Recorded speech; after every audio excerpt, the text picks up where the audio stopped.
Bismillahirrahmanirrahim. Allahumma salli ala Sayyidina Muhammad. Allahumma salli wa sallim wa barik alaihi wa ala alihi. Atirillahumma kabarahul karim bi'arfin sadimin salati wa taslim. Allahumma salli wa sallim wa barik alaihi wa ala alihi.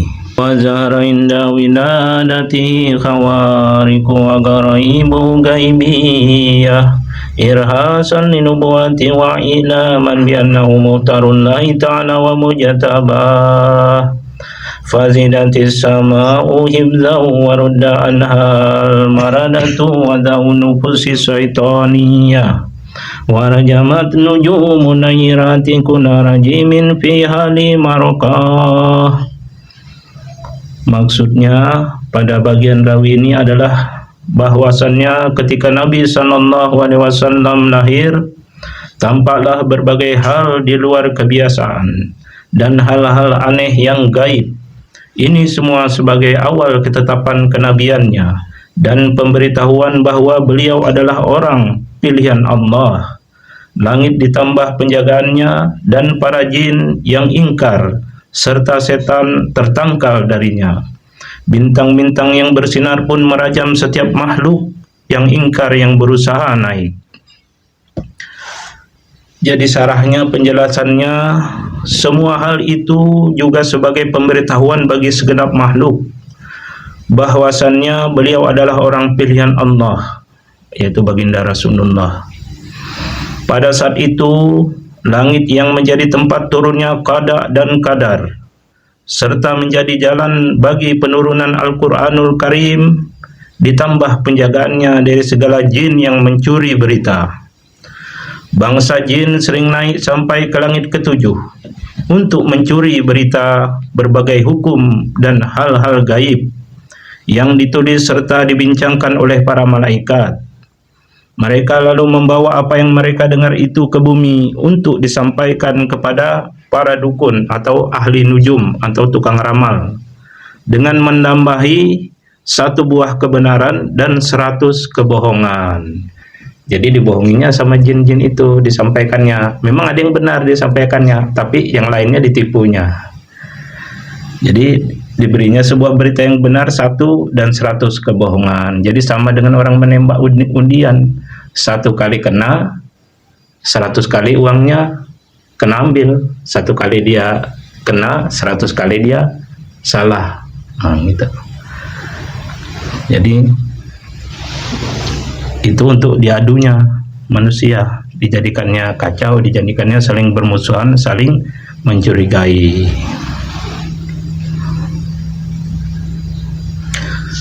Ketika Nabi Isa alaihissalam dilahirkan, jin-jin itu dihalangi untuk mencapai 3 lapis langit tanpa menggunakan lontaran meteor. Allah melemahkan mereka sehingga mereka tidak mampu naik ke lapis langit. Jadi dilemahkan oleh Allah. Jadi kecapean bangsa jin itu menaik ke langit ketika Nabi Isa dilahirkan. Sedangkan ketika Rasulullah SAW lahir, para jin itu juga dihalangi untuk mencapai semua langit dengan menggunakan lontaran meteor. Jadi dihalangi para jin itu, para jin-jin yang pencuri berita untuk naik ke langit, dilemahkan kekuatannya, lalu dilontari dengan batu meteor. Jadi ada bintang yang melontar. Namun mereka tetap dapat naik dan mencapai tempat-tempat yang dekat dengan pintu-pintu langit untuk kemudian dari tempat itu mereka mencuri berita. Tapi masih bisa dia naik ke sekitar dekat tempat-tempat langit, yang penting masih terdengar berita. Nanti ketika Nabi SAW benar-benar telah diangkat menjadi Rasul, penghalang terhadap para jin itu ditambah lagi. Jadi banyak meteor yang dilontarkan ke arah mereka sehingga mereka sama sekali tidak dapat naik ke langit. Pada malam kelahiran Nabi SAW, para jin yang ingkar dan setan-setan yang mencuri berita pembicaraan pada malaikat yang tertangkal. Jadi setan-setan yang mencuri berita itu tertangkal. Mereka tidak bisa memberi kabar kepada para dukun atau para ahli nujum atau tukang ramal di bumi atas apa yang terjadi nanti. Jadi tertahan beritanya, tidak mampu lagi, karena kalau dia mampu kena lontaran suluh api namanya, atau orang bilang batu meteor. Sementara itu iblis sama sekali terhijab dari kabar langit. Jadi iblis sama sekali tidak dapat berita apa-apa ketika baginda Rasulullah diangkat sebagai seorang rasul. Pada malam itu bintang-bintang yang bersinar merajam setiap makhluk yang ingkar yang mencoba naik. Bintang-bintang itu tidak berpindah dari tempatnya, walaupun ada sebagian ulama yang menyatakan bahwa bintang-bintang itu berpindah dari tempatnya untuk membakar setan-setan, lalu kembali ke tempatnya semula. Jadi tetap tempatnya, habis dia ngejar para setan itu yang mencoba menaik ke langit, bangsa jin yang ingkar naik ke langit, lalu dia kembali ke tempatnya. Setiap kali ada bagian dari bintang yang menargetkan para jin pencuri berita, bagian itu tidak akan meleset, jadi tidak pernah lepas. Berbeda dengan tembakan rudal. Rudal masih bisa meleset. Kalau yang lontaran bintang tidak bisa, pasti kena. Mengenai jin atau setan yang mencoba menaiki untuk mencuri berita, pasti kena. Di antara para jin itu ada yang langsung tewas akibat lontaran bintang tersebut. Ada pula yang hanya terbakar tubuhnya, dan ada pula yang menjadi gila karenanya. Akibatnya jin itu berubah menjadi hantu yang pekerjaannya menyesatkan manusia di tengah hutan. Nah, itu riwayatnya. Jadi kalau makanya di hutan itu banyak hantu. Ada yang badannya bolong. Nah, itu dulu nenek moyangnya kena lontaran suluh api, mencoba mencuri berita. Ada yang mukanya hancur, keturunannya. Sampai sekarang ini kalau di tengah hutan ada yang teriak, terus teriak. Nah, itu kesakitan waktu terbakar, tapi dia tidak mati. Ada juga sebagian yang langsung mati, bangsa jin itu. Jadi macam-macam modelnya kalau di hutan. Makanya dia dendam sama anak keturunan Nabi Adam. Digodanya habis-habisan, mati-matian. Jadi itu makanya banyak model hantu di dalam hutan.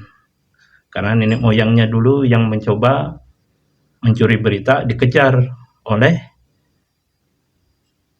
batu meteor atau suluh api. Jadi suluh api itu, batu meteor itu asalnya dari Nur Muhammad, Nur baginda Rasulullah Sallallahu Alaihi Wasallam. Makanya kalau ke tengah hutan memohon perlindungan kepada Allah Ta'ala, atau di tempat-tempat yang kira-kira banyak gangguan, mohon perlindungan kepada Allah Ta'ala dan banyak-banyak membaca selawat. Karena nenek moyangnya hantu-hantu ini, bangsa jin atau setan, dikejar oleh suluh. Yang asal suluh itu sebenarnya dari Nur Muhammad, dari Nur baginda Rasulullah Sallallahu Alaihi Wasallam. Jadi kalau orang berselawat, karena selawat itu adalah Nur baginda Rasulullah Sallallahu Alaihi Wasallam. Kemudian kita lanjutkan lagi rawi berikutnya. Allahumma salli wa sallim wa barik alaihi wa alihi wa tadalat ilaihi sallallahu alaihi wasallam. Allahumma salli wa sallim al-anjumu zuriyah wastanarat binuriha wihadul harami wa rubah wa rajama'u nurun adat lahu kusurus samil kaisariyah fara'aha man bibitai makatadaruhu wa makhnah. Bintang-bintang yang cemerlang menunduk kepada Nabi Sallallahu Alaihi Wasallam. Lembah dan bukit tanah haram tersinari dengan cahaya bintang. Bersama beliau keluarlah cahaya yang menerangi istana-istana kaisar di Syam. orang yang berada di Mekah pun dapat melihatnya. Ini waktu kelahiran Nabi. Pada saat itu, lembah dan bukit tanah haram tersinari dengan cahaya bintang-bintang itu. Bersama dengan kelahiran beliau, keluarlah cahaya yang menerangi istana-istana kaisar di Sam. Beliau, Said Ja'far bin Hasan al-Barzanji, menggunakan kata kaisar yang merupakan gelar bagi para penguasa Romawi. Jadi penguasa Romawi sebutannya kaisar. Sedangkan kata Sam adalah wilayah yang panjang terbentang dari Arisi sampai Eufrat, dan lebarnya terbentang dari gunung Ta'yi arah Madinah sampai Laut Romawi, yaitu negeri Sam, lebar dan panjang dan lebarnya.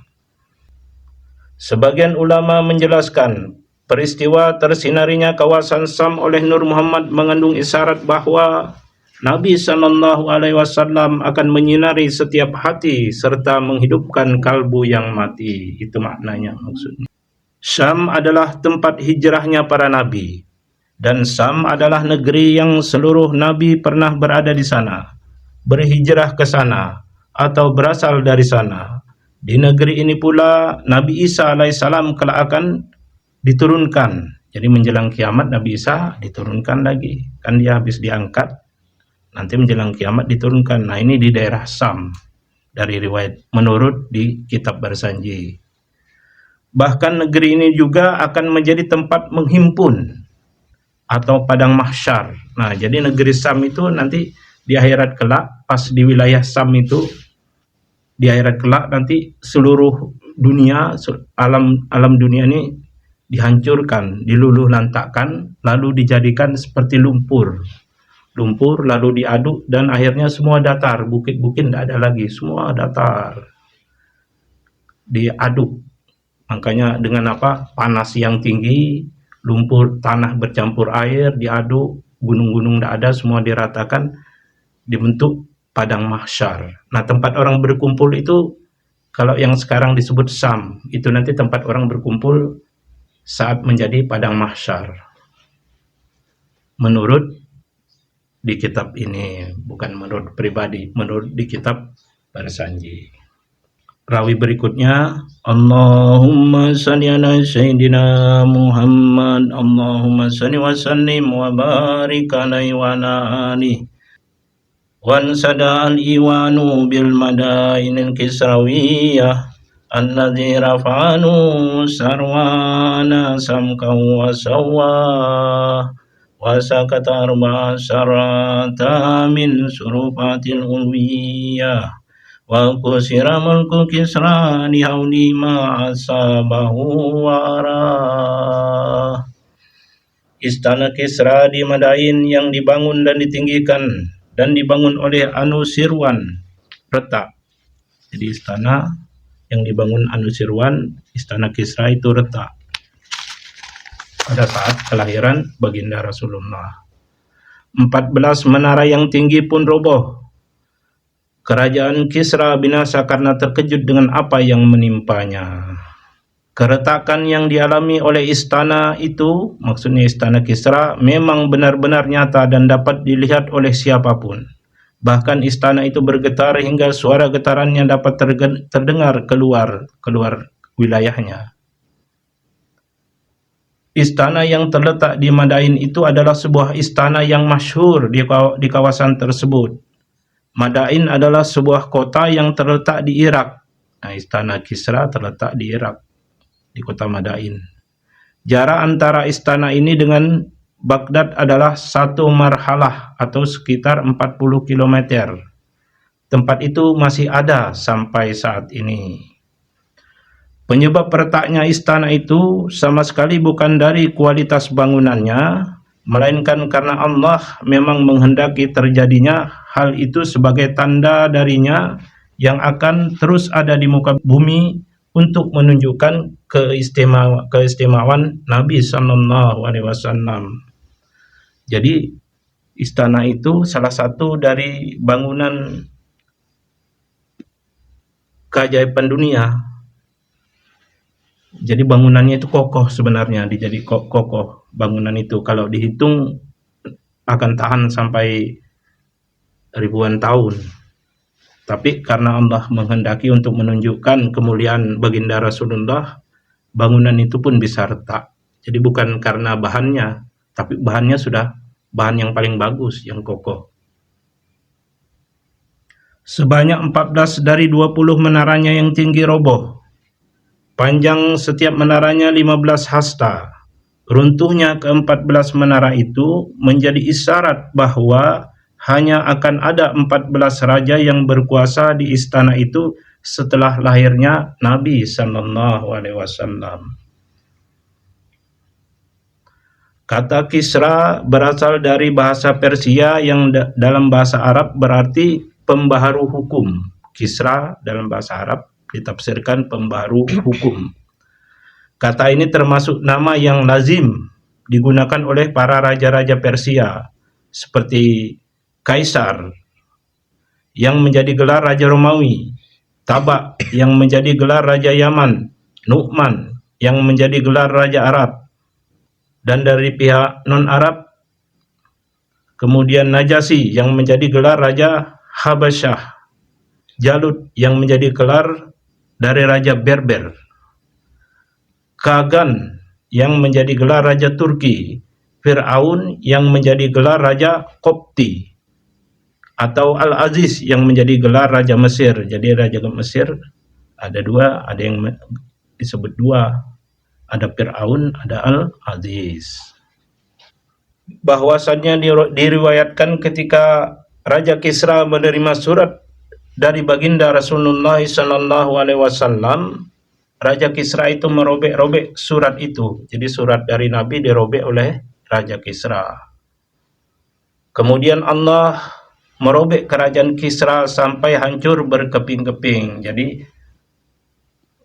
hancurnya terbelahnya kerajaan Kisra itu seperti robekan surat dari baginda Rasulullah yang dirobek oleh Raja Kisra. Kemudian wilayah kerajaan itu, wilayah kerajaan Kisra pun dibuat seperti surat yang tersobek itu, terbelah-belah hingga berkeping-keping menjadi kehancuran kerajaannya. Jadi masing-masing ingin memisahkan diri, masing-masing memberontak wilayah-wilayah kecil itu. Sehingga runtuhlah kerajaan Kisra. Ada di suatu riwayat pada masa kerajaan Kisra pernah mengumpulkan 4 orang tabib, yaitu asalnya dari Irak, Hindustan, Romawi, dan Sudan. Lalu Raja Kisra berkata kepada mereka, masing-masing dari kalian harus menyampaikan kepadaku suatu obat yang dapat menyembuhkan penyakit apapun. Jadi harus menyampaikan kepada Raja Kisra, kalau tidak tahu dibunuhnya. Bahaya zaman dulu, kalau tidak bisa jawab memenuhi keinginan raja, bisa digantungnya. Kemudian tabib asal Irak berkata, wahai raja, minumlah 3 gelas air hangat setiap hari. Nah, jadi tabib dari asal Irak menasihati manfaat air hangat. Setiap hari suruh minum 3 gelas. Kemudian tabib asal Romawi berkata, makanlah sedikit hab rasyad atau semacam kubis setiap hari. Nah, disuruh makan makanan semacam sayur-sayuran setiap hari.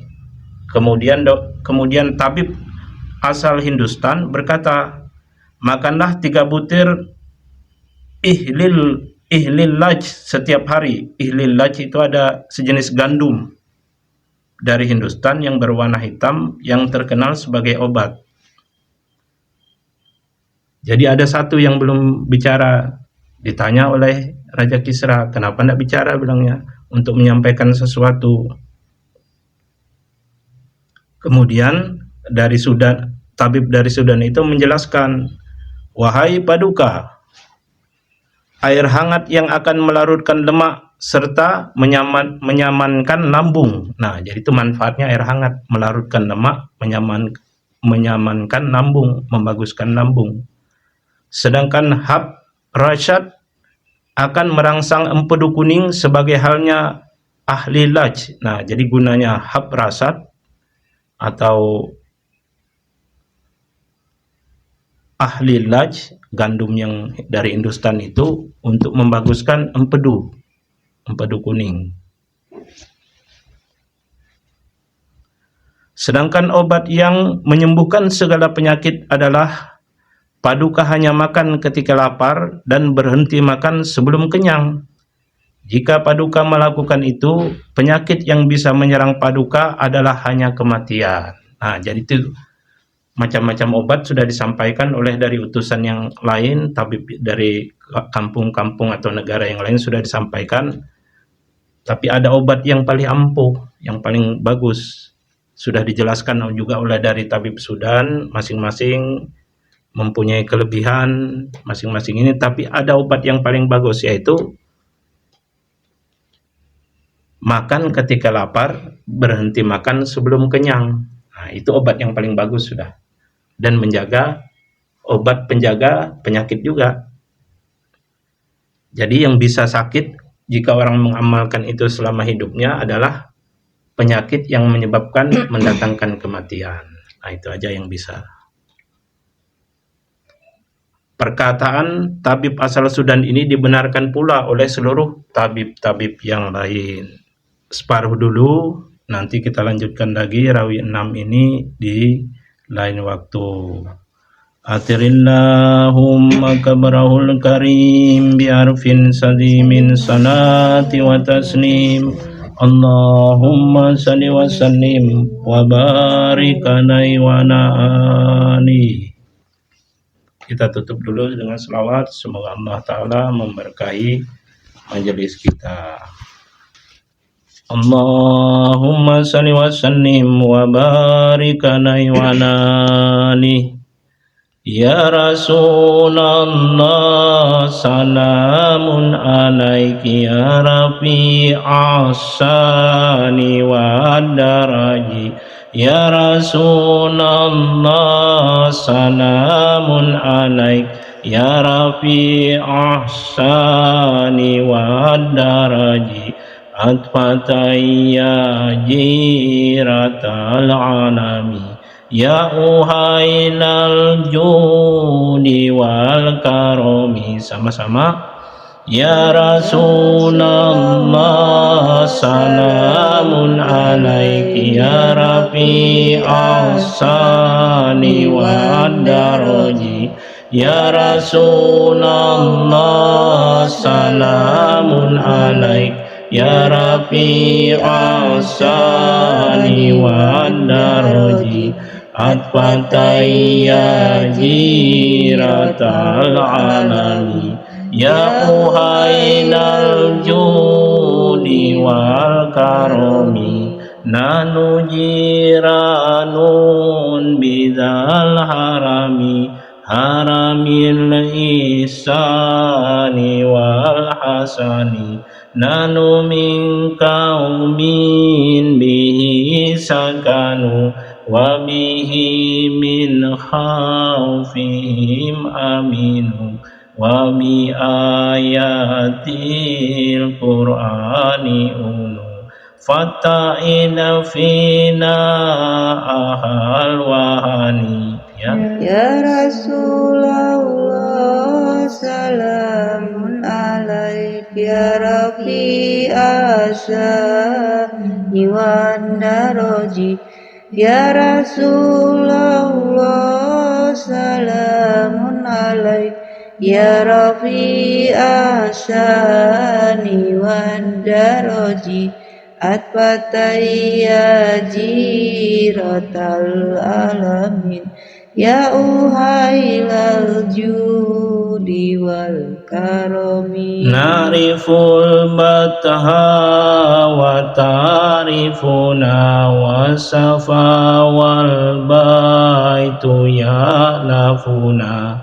Walanal ma'la wa khaifu mina falaman hadha wa kun wa kuni walana khairul anami abu wa aliyul murtada hasabu. Ya Rasulullah salamun alaik ya Rafi'a syani wan daraji. Ya Rasulullah salamun alaik ya Rafi'a syani wan daraji. Atfatayya jiratal alamin. Ya uhailal judi wal karomi wa ilal simataini nantasibu nasaban ma fi min dahani kam imamin ba'dahu halafu minhu sadatun bidha urifu wa bihadzal wasbikat musifu min kadimin dari wa zamani. Ya Rasulullah salamun alaik ya Rafi'a syani wan daraji. Ya Rasulullah salamun alaik ya Rafi'a syani wan daraji. Atfatayya jiratal alamin. Ya uhailal judi wal karomi. Mislu zainil abidina ali wabnil bakiri khairi wali wal imami sadikil hafili wa aliyidhin unal yakini fahumul kaumul ladhina hudu wa bifadlillahi kad saidu. Ya Rasulullah salamun alaik ya Rafi'a syani wan daraji. Ya Rasulullah salamun alaik ya Rafi'a syani wan daraji. Atfatayya jiratal alami. Ya uhailal judi wal karomi. Wali gairin lahi maka sadu wa ma'al qur'ani fi karoni ahlu baitil mustafa tuhuri hum amanul ardi fadakiri sumbihu bil anjumi zuhuri misla ma qad jaa fi sunani. Ya Rasulullah salamun alaik ya Rafi'a syani wan daraji. Ya Rasulullah salamun alaik ya Rafi'a syani wan daraji. Atfatayya jiratal alami.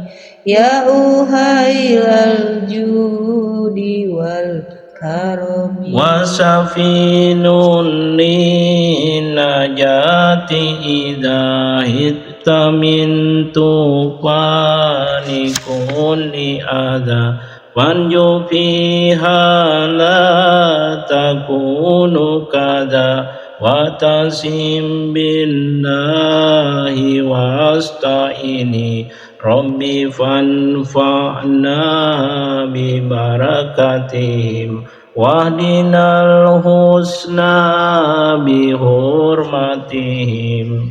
Ya Rasulullah salamun alaik rafi'as sani wan daroji ya Rasulullah salamun alaik ya rafi'as sani wan daroji atfatayya jiratal alami ya uhailal judi wal karomi wa amitna fi tarikatihim wa mu'afati minal fitani wa amitna fi tarikatihim wa mu'afati minal fitani wa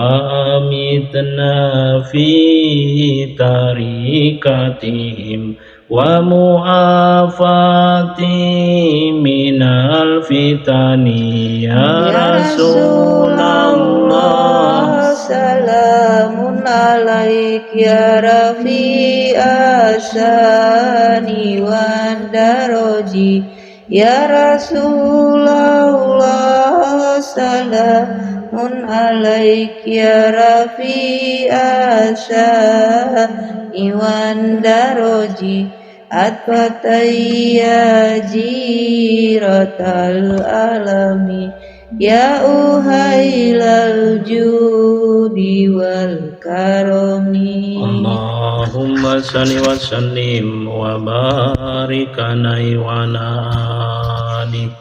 Demikianlah telah selesai sudah rawi 6, baru separuh. Nanti kelanjutannya lagi kita lanjutkan insyaallah di lain waktu.